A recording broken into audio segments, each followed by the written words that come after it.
A indústria de alimentos está passando por uma das maiores transformações da sua história.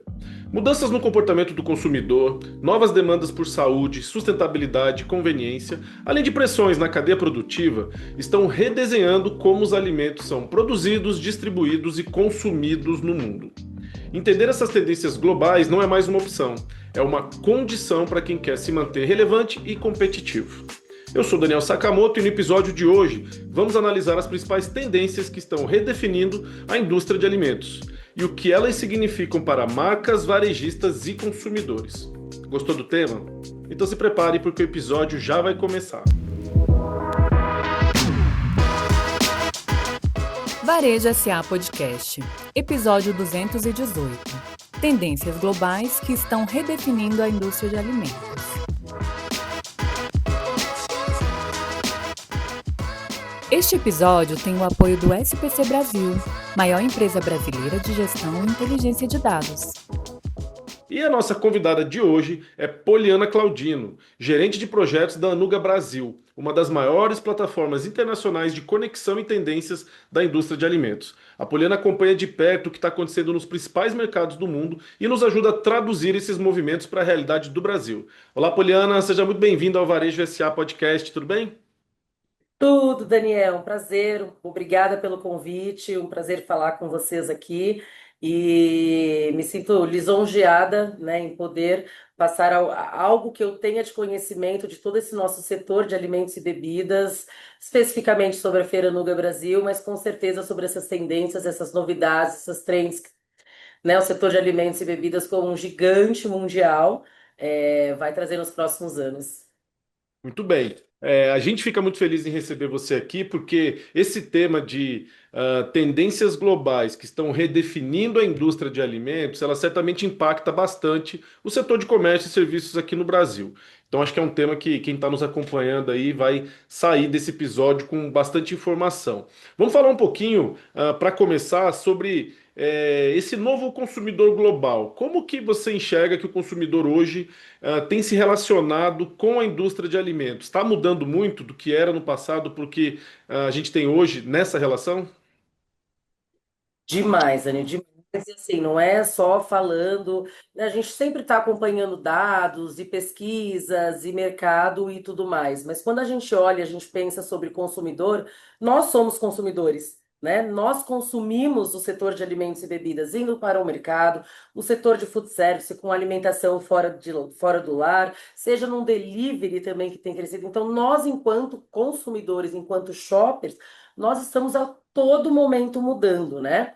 Mas eu costumo dizer que existe um consumidor diferente antes da pandemia e depois da pandemia. A gente sabe, né, o que aconteceu nesses anos que a gente ficou aí pensando nisso dentro de casa e vendo. Então, eu acho que o tema principal, quando a gente fala de alimentos e bebidas e tendências, é que o pessoal realmente começou a prestar mais atenção na saúde, tá, Dani? Então, essa questão de alimentos saudáveis, naturais, sejam eles veganos, orgânicos, enfim.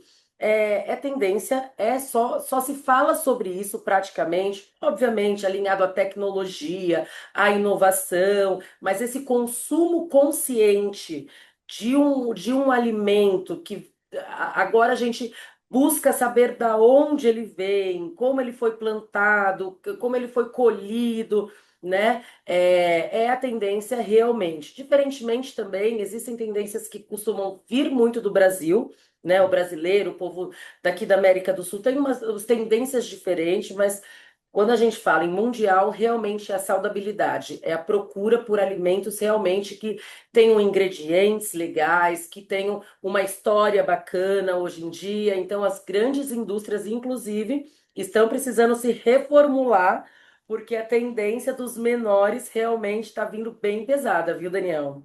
Olha, eu acho super interessante isso que você falou, porque aqui no Varejo SA Podcast a gente tem falado muito sobre o novo consumidor pós-pandemia.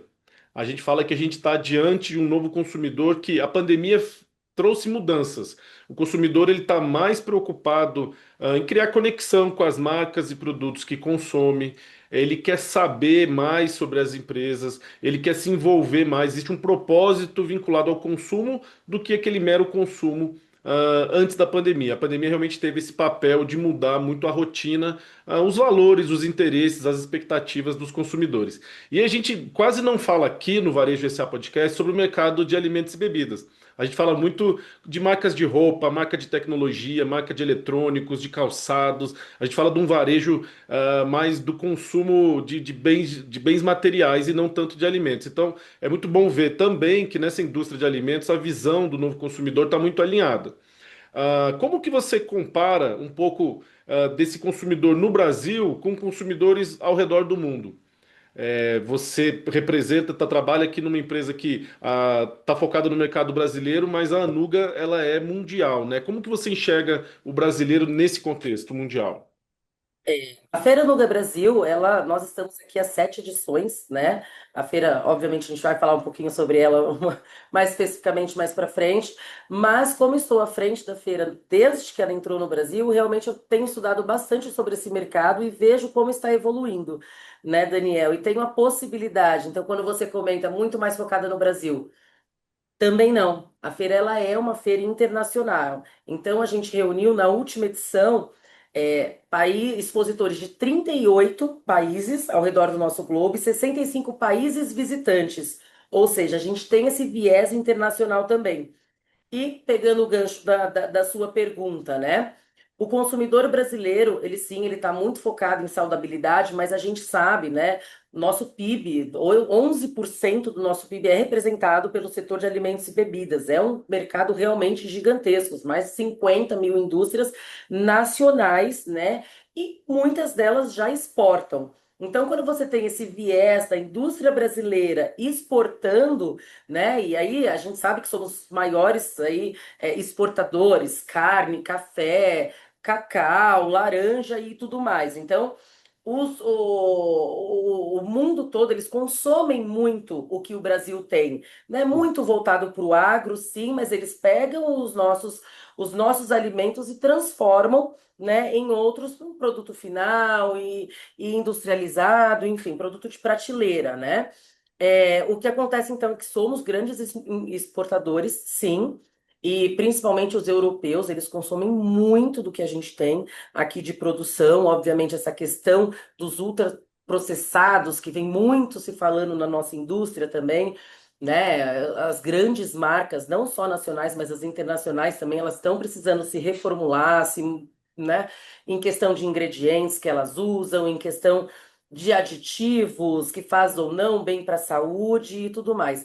Uma coisa engraçada sim, saúde e saudabilidade é a tendência, não só do Brasil, como do mundo todo, reitero isso.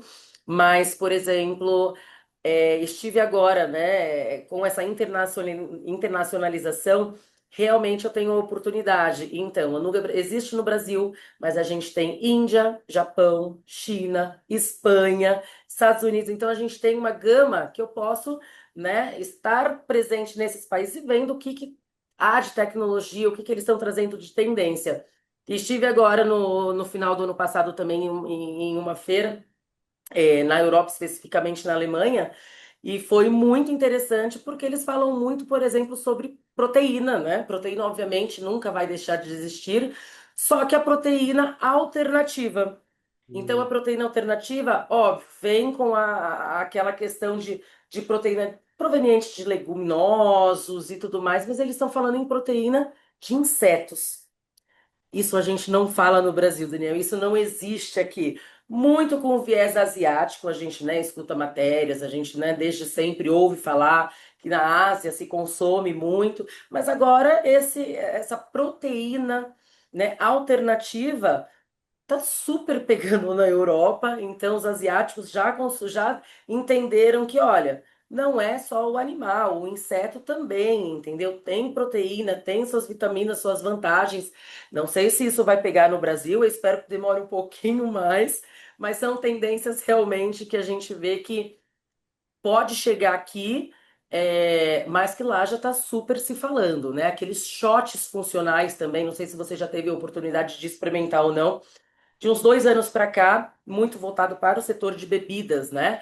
Então existem aqueles, né, potinhos onde você tem tudo que você precisa ali de proteína, das vitaminas necessárias que estão substituindo refeições, né? A gente, como brasileiro, a gente não vê, por exemplo, em casas de família, ao invés de um grande café da manhã, as pessoas tomarem shots.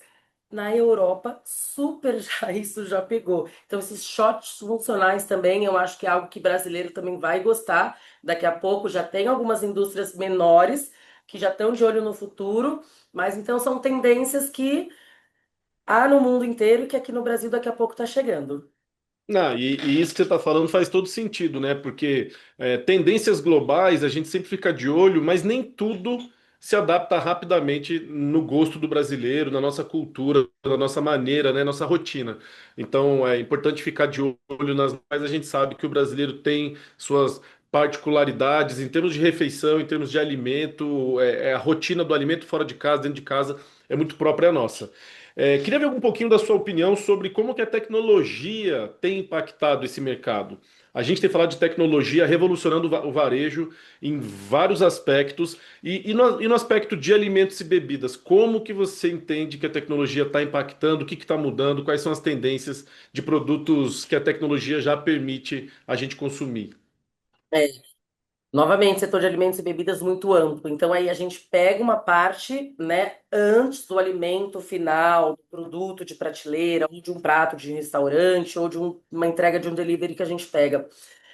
As máquinas estão muito avançadas, né? Então, existe um setor de food tech, que a gente usa esse termo dentro de tecnologia, quando a gente fala sobre máquinas, equipamentos e tudo mais. Cada vez mais evolução, né?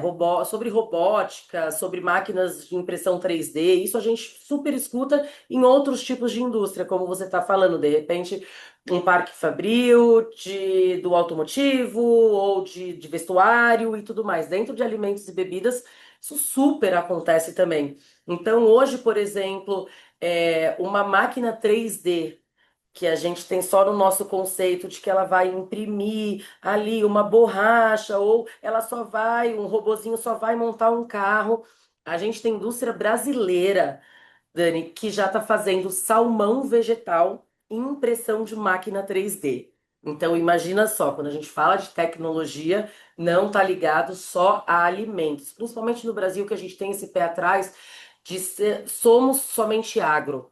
A gente só pensa do que nasce da terra, a gente só pensa do que cai de uma árvore, entendeu? Não, isso super está mudando. Ainda acho que a gente está muito aquém, né? Eu acho que o setor de food tech, principalmente startups voltadas para o setor de alimentos e bebidas, tem trago muita coisa bacana para o Brasil mesmo, viu? Acho que o brasileiro, nós somos, né, muito amplos na nossa mente. Então eu tô gostando de ver os números aumentando. Para você ter uma noção, Dani, o crescimento dessas empresas menores que estão voltadas à tecnologia de alimentos, nos últimos 3 anos, elas cresceram 2 vezes mais do que as empresas grandes, consolidadas, com, né, esses grandes nomes que a gente vê em prateleiras de supermercado, por exemplo. Então, o regional, o menor, ele realmente está ganhando mais dinheiro por ter esse pensamento de tecnologia voltada para o setor de alimentos, viu?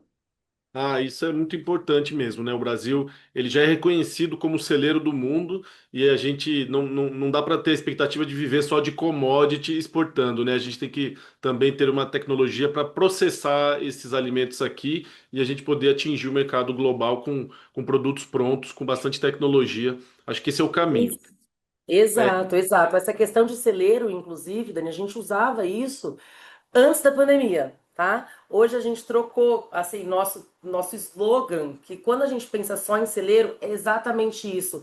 A gente limita-se a ser só país de commodity. Não. Hoje, ao invés de a gente usar a frase, né, o Brasil é o celeiro do mundo, a gente está usando a frase de que o Brasil vai alimentar o mundo. Porque não somos mais só agro, a gente é muito bom com essa capacidade tecnológica para produzir alimentos não necessariamente só voltados para o agro. Então, em inglês é uma frase que está sendo muito bem utilizada e vista na Europa todo, que é Brazil will feed the world. Então, esse está sendo o nosso slogan aí, bem bacana né, da nossa vitrine para fora.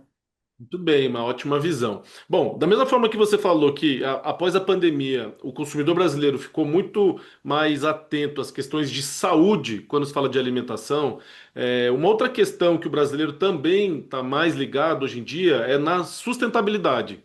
Sustentabilidade de produção mesmo, seja no campo, seja na indústria. Como que você vê que a gente que está o momento do Brasil nessas questões de sustentabilidade? As empresas estão investindo mais, estão levando isso mais a sério, porque o consumidor ele está muito mais atento, né? Estamos muito mais atentos, com certeza, mas eu ainda acho que estamos um pouco aquém, tá? Em comparação com o mundo, tá, Dani? Existe sim, super se fala, né? A palavra sustentabilidade está super em alta, ser ESG está super em alta e tudo mais.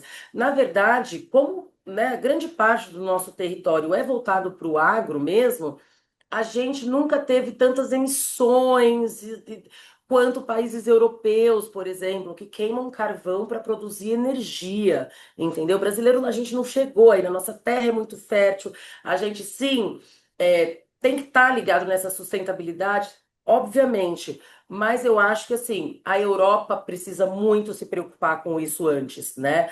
Os Estados Unidos precisa muito se preocupar com isso antes, entendeu? Mas é isso, é sustentável desde a hora que você colhe uma cenoura. Então, como que é o processo que essa cenoura chega até a mesa para gente ou até um supermercado para gente, né? Qual que é essa logística? Então, a gente fala muito sobre emissões, né? Sobre créditos de carbono, por exemplo, né? Para eu consumir uma cenoura no final do dia, qual que é o crédito de carbono que existe, que foi nessa produção e o que que eu tenho que fazer ao retorno. Aqui no Brasil a gente fala muito em plantar as árvores de volta e tudo mais, entendeu? Mas sim, o mundo, né, a gente vai acabar caindo em todo esse conceito de sustentabilidade, eu acho excelente. Então, quando a gente fala de ingredientes, bacana, é mais fácil, mas quando a gente fala de embalagem, o que torna uma embalagem sustentável? Não é só a reciclagem. A reciclagem é o mais simples da ponta, né? Então, o formato como que está sendo essa reciclagem? Usou qual tipo de mão de obra para fazer essa reciclagem? Então, as embalagens, sim, dentro de todo o setor de alimentos e bebidas, eu acho que o ramo de embalagens, principalmente, é quem precisa estar muito voltado para essa parte de sustentabilidade, tá, Dani? Muito bem. Então, acho que a gente já falou aí das principais tendências do mercado de alimentos hoje em dia, que é a questão da saúde e sustentabilidade, a tecnologia vindo como um fator importante e essa nova visão do Brasil, não só como celeiro do mundo, mas como um país que tem condições de alimentar o mundo com alimentos mais complexos do que simplesmente os alimentos in natura ali, que a gente chama de commodity, né?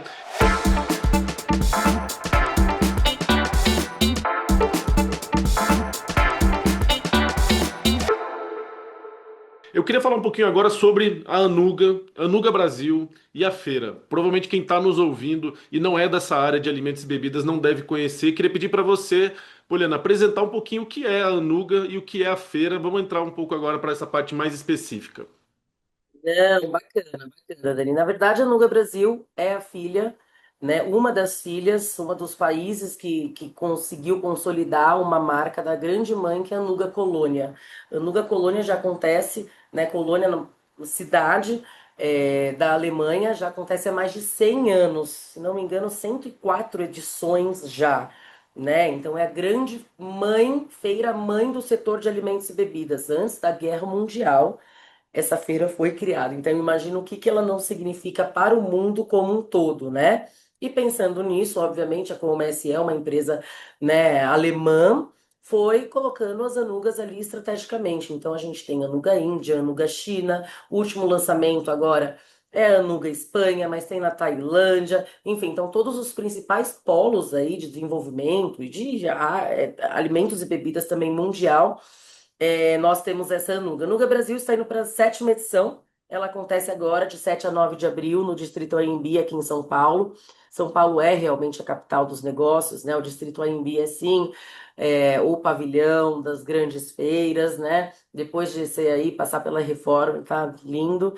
Então, é uma feira, sim, nacional, mas com esse viés internacional, com toda essa rede que a gente tem globalmente falando, retomo de que na última edição, em 2025, realmente a gente trouxe 38 países expositores. Dani, não é qualquer feira de qualquer setor que Hum. consegue, né, trazer 38 países, seja de qualquer outro setor. Obviamente, alimentos e bebidas é um universo muito gigante, né? 65 países visitantes na última edição, de todos os lugares aí do globo.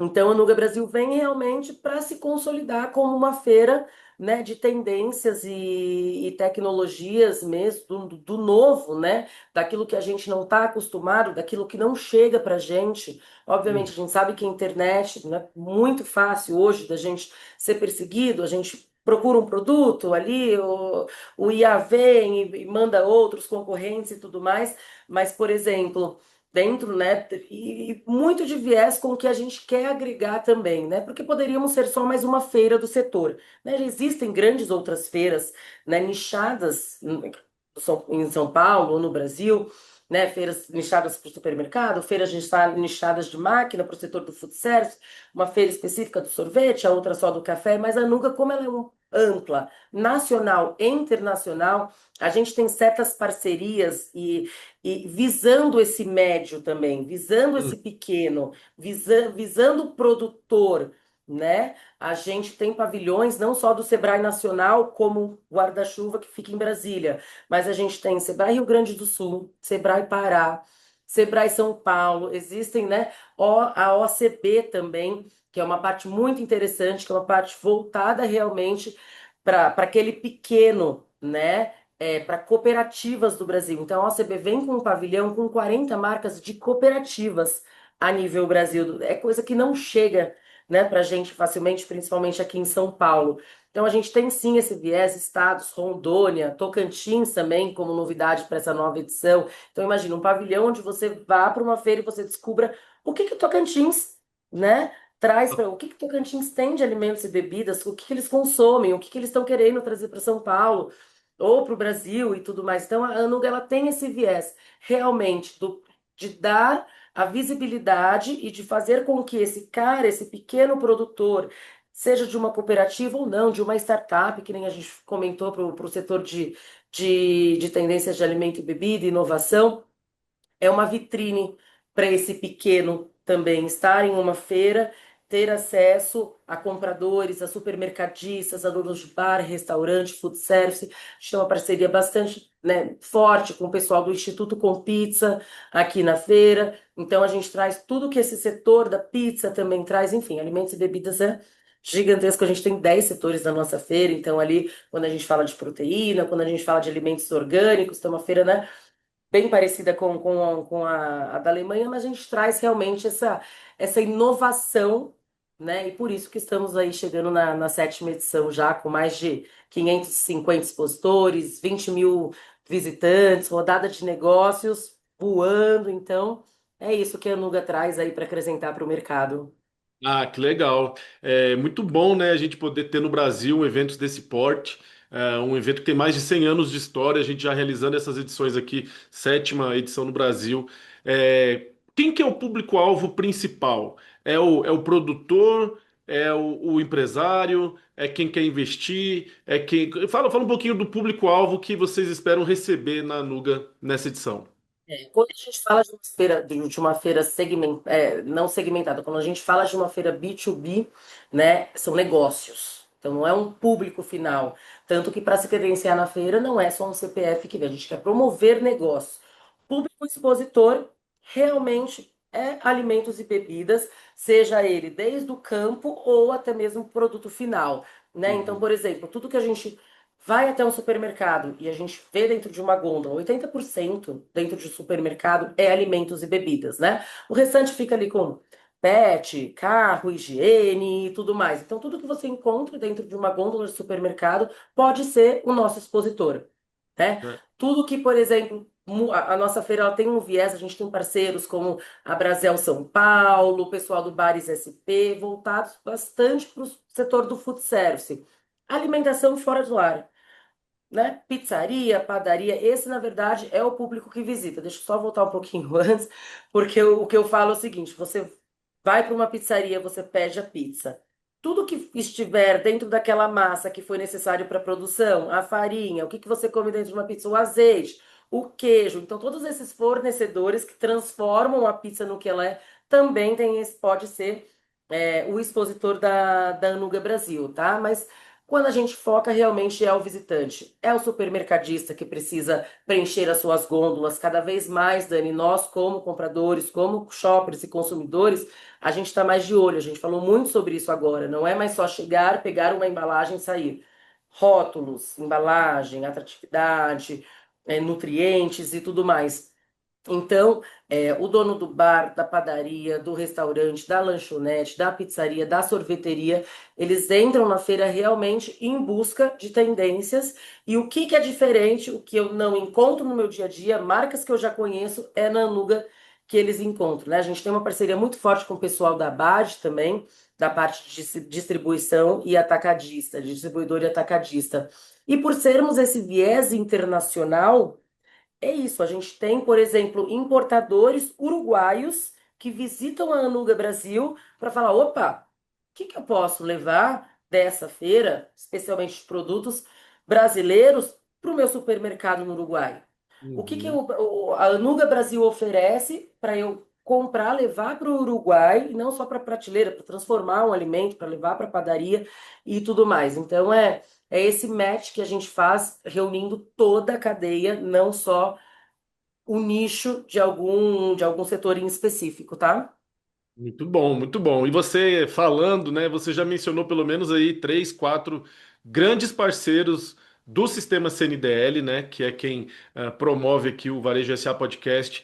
A gente tem uma atuação muito integrada com o pessoal da Brasel. A gente é muito parceiro do pessoal da Abras, que são supermercadistas. O presidente da Abad é muito próximo nosso, esteve com a gente agora na maior feira de varejo que aconteceu em Nova York, a NRF Big Show. Então, são parceiros realmente muito próximos do nosso dia a dia. E realmente, quem é do setor de varejo, de comércio e serviços, tem em alimentos e bebidas aí uma grande oportunidade, às vezes, de um novo investimento, de conhecer e fazer novas parcerias. Você falou do Sebrae Nacional, que não é só um grande parceiro da CNDL, mas do pequeno e médio, micro e pequeno empresário do Brasil. O Sebrae realmente é uma grande entidade, uma instituição que suporta, ajuda. É sempre bom saber que grandes eventos têm grandes parceiros, né, Poliana? Então, parabéns pelo trabalho que vocês estão fazendo de divulgar as marcas brasileiras, o produtor brasileiro, porque realmente isso é importante. Um aspecto que eu acho super legal quando a gente fala de eventos são as oportunidades que podem surgir nos eventos. A gente costuma participar muito do evento lá em Nova York, que é a maior feira de varejo, e a gente sabe que durante aqueles dias do evento tá todo mundo mais aberto, mais focado para fazer negócio, fazer conexão, networking, conhecer de tendência, de inovação, ter novos insights.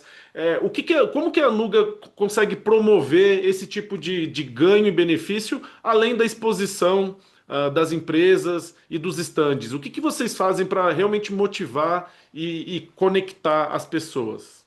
Uhum. As feiras elas precisaram tomar outro rumo, né? Também depois da pandemia, né, Daniel? A gente vê não só dentro de alimentos e bebidas, mas feiras de outros setores aí que nem acontece, não, nem aconteceram mais depois da pandemia e tudo mais. Então a gente costuma falar que se a gente depender, né, de só promover negócios naqueles 3 ou 4 dias de feira, depender do comprador certo, passar no estande certo, tocar um cartão para depois fazer alguma coisa. Feiras assim ficaram no passado, tá, Dani? Então a gente mantém uma plataforma realmente é, ativa e orgânica, não só dentro do nosso site, mas toda uma comunicação através das nossas redes sociais, para realmente fazer com que contatos sejam feitos antes mesmo da feira acontecer. Né, nesses 365 dias por ano mesmo. A gente sempre está falando das marcas que a gente vai trazer, a gente sempre coloca quais são os supermercadistas ou todo o setor de viés visitante que já confirmou a presença na feira, então a gente tenta fazer esse match, né? Antes mesmo da feira acontecer. Como a Anuga é uma marca muito pesada de verdade, conceituada, todo mundo sabe, todo mundo, quem é desse setor, sabe da Anuga Colônia, obviamente aqui no Brasil, a gente é um bebê ainda perto da feira da Alemanha, né? Mas a gente tem conquistado o mercado assim. Então, a nossa força mundial é muito grande, por isso que a cada vez mais a gente tem mais pavilhões internacionais. A feira na edição passada trouxe, desses 38 países que eu comentei com você, 17 deles são pavilhões internacionais. Então, é Polônia trazendo ali 10 marcas da Polônia, né? Índia, enfim, outros países. Então, fora esse poder global que a gente tem por conta da chancela da marca, nacionalmente falando, a gente faz isso com essas excelentes parcerias, inclusive, Daniel, que você comentou, entendeu? A gente tem parceiros em comum, porque é isso, quando a gente fala do varejo, né? Fernanda Dalben, inclusive, que é a nossa influência digital, ela esteve agora também na feira nos Estados Unidos, cobrindo em nome da Nuga Brasil. Então, se eu não posso falar, a gente tem também parcerias, Fernanda Dalben, né? Todos nós conhecemos, é uma grande, né, não só a herdeira do supermercado, mas uma grande influenciadora, uma mulher, nossa, magnífica, que sabe muito sobre varejo e traz essas inovações para gente. Sou fã, particularmente falando, mas isso, todas essas associações. Então, Embrapa é nosso parceiro estratégico. Quando a gente fala de tecnologia do setor de alimentos, a Embrapa, se você entra no site deles, é o que mais tem de tecnologia. Então, são esses parceiros que ao longo do ano a gente busca fomentar esse mercado, trazer mais informações para que a gente não dependa só daqueles 3 ou 4 dias de feira, da pessoa certa, falando com a marca certa. E além disso, Dani, bom tocar no assunto. A gente tem dentro da Nuga Brasil um diferencial muito grande que são as rodadas de negócio. Tá? O nosso programa, assim como existem nas outras Anugas ao redor do mundo, é o programa de Hosted Buyer. Então a gente pega as nossas marcas expositoras, a gente faz uma pesquisa. Com quem que vocês gostariam de falar? Ah, vocês querem falar com o supermercado de grande porte? Mas e o de médio porte? Aquele supermercado de vizinhança, de bairro, inclusive tocando também no nome. A gente tem uma parceria muito sólida com a Expo Supermercados. É um pessoal, né? Os gaúchos do Rio Grande do Sul, família Polese, eles fazem congresso dentro da nossa feira para esse supermercado de bairro e de vizinhança. Eles montam um supermercado modelo dentro da Nuga Brasil, né, para o visitante ter essa experiência de entrar num supermercado, ver quais são ali todo o momento de sair, de passar por um check-out, de ver os refrigerados, padaria, tem, né? Hoje em dia a gente chega no supermercado, existe padaria. Antigamente a gente precisava ir até a padaria para se ter produtos de padaria. Então são essas parcerias muito fortes que a gente tem. E voltando para essa questão da rodada de negócios, a gente faz esse levantamento de quem os nossos expositores querem falar, a gente faz uma análise, a gente convida não só para vir à feira, a gente paga passagem, hospedagem, alimentação, tudo para esse comprador ficar dentro de uma sala né, de uma reunião, da reunião, na sala de rodadas, realmente falando durante os 3 dias com essa marca, com as marcas expositoras da feira. A gente investe mais de meio milhão aí para isso acontecer, porque a gente sabe que vai fazer a diferença, principalmente quando a gente pega esses pavilhões que eu comentei com você, né, que tem esse médio, esse pequeno, essa cooperativa e tudo mais. Imagina ele ter acesso, né, frente a frente dentro de uma rodada de negócios com um comprador enorme daqui de São Paulo que fala não saberia, não conheceria o seu produto se você não estivesse aqui na frente. Então, essas conexões de negócio é o que realmente as feiras B2B precisam promover cada vez mais. Com certeza, e eu acho que vocês estão realmente aí de parabéns pelo evento, por estarem realmente trazendo para o Brasil o que há de melhor nesse tipo de experiência, né? Que o evento em si ele é uma grande experiência. Então, para quem é do setor de alimentos e bebidas, ou para quem quer fazer parte do setor de alimentos e bebidas, faça o convite, deixe aí o seu recado, Poliana, informe as datas, onde que as pessoas buscam informação. Eu tenho certeza que vai ter gente que está nos ouvindo aqui que realmente se inspirou bastante com esse nosso bate-papo. Não, bacana, Dani. Então, eu gostaria de convidá-los, né, todo o setor aí, não só de expositor, mas de visitante também, de 7 a 9 de abril, Anuga Brasil, sua 7ª edição aqui no Distrito AMB, em São Paulo. O credenciamento já está aberto dentro da nossa página, Anuga Brasil, Brasil sempre com Z, por conta desse viés internacional, somos uma feira, né, de uma organizadora alemã. Então, Anuga, Brasil com Z, credenciamento super aberto, inscrições para profissionais do setor, porque novamente é uma feira B2B, e aguardamos todos vocês lá. Obviamente, a gente sabe que vocês, como parceiros aí, que é uma grande novidade, agradeço novamente. Estaremos todos juntos, seguir nas redes também, sempre, @Anuga Brasil. Muito bem, Poliana. Vamos realmente ajudar na divulgação, vamos também fazer a cobertura dos principais informações, notícias, insights e lançamentos do evento. Ficamos muito felizes aí com essa parceria, acho que vai ser bem legal para todo mundo. E parabéns pelo trabalho que vocês estão realizando, viu? Obrigada, foi um prazer falar com vocês e em breve, presencialmente, vamos nos conhecer e aí fazer todo um setor de alimentos e bebidas realmente o que a gente faz de melhor, que são promover os negócios. Exatamente, um setor tão importante aí para o Brasil. Muito bem, esse foi o nosso bate-papo de hoje com Poliana Claudino, gerente de projetos da Anuga Brasil, falando sobre tendências globais aí que estão redesenhando a indústria de alimentos e também sobre o evento Anuga Brasil que vai acontecer em abril aqui no Brasil, em São Paulo. E a gente fica por aqui. Se você gostou desse episódio, não deixe de curtir, de compartilhar e de se inscrever no nosso canal para ser notificado quando o próximo programa for ao ar. Na semana que vem tem mais. Um abraço e boas vendas!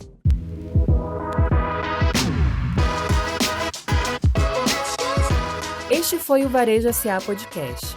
Se gostou, você também pode escutar os episódios anteriores no seu tocador de podcast preferido. Para conferir este e outros conteúdos de interesse do setor, acesse varejosa.org.br. E lembre-se de seguir a gente nas redes sociais. O nosso @ é o Sistema CNDL e o varejo.sa. Já no YouTube, procure por CNDL Brasil e Portal Varejo SA para nos encontrar.